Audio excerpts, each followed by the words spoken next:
Good day! Magandang araw pa rin sa ating lahat at ngayon hapon na, oras natin ay 4:41.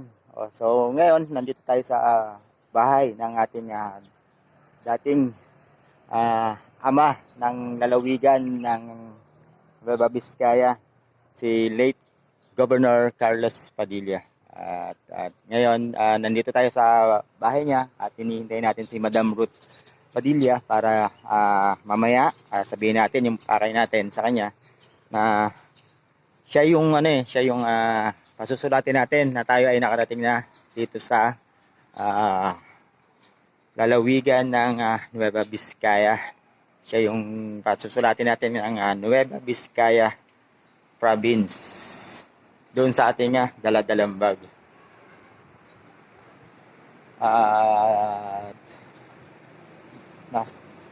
Hintayin lang natin siya, no? Dito naman tayo sa bahay niya, sa loob na tayo ng bahay niya. Pinapasok na tayo kanina. Ito, hindi naman tayo iba sa kanila. Yung pamilya de la Merced, kilala din naman nila. Ito si late Gov Carlos Padilla. Ito si Madam Ruth. Yan sila. Hintay lang natin. Pahinga muna tayo rito.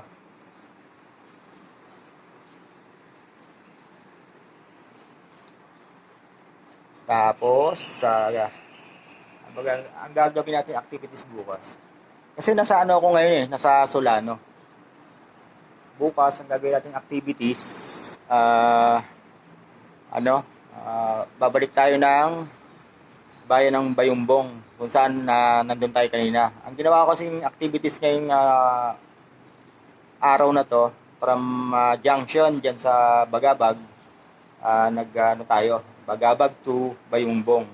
Then kanina nasa Municipal Hall tayo, nakipag-coordinate tayo doon sa ating Department of Tourism at nagkaroon tayo ng photo op doon.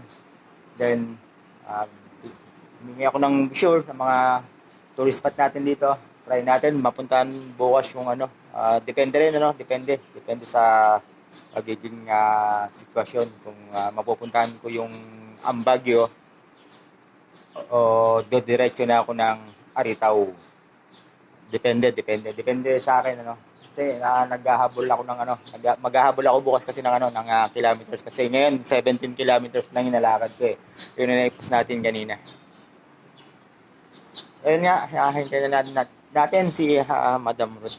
Maya siguro hindi na yan sa campaign period ngayon, kaya naintindihan naman natin yun. At tayo isang panauhin lang naman at yun lang ang ating sadya. Yun lang. Kumbaga nag-side trip lang muna tayo. Kasi tapos naman yung ginawa nating activities. Bawi tayo bukas kasi 17 km lang ginagawa natin ngayon. Magandang araw ulit sa ating lahat. Buhay tayo.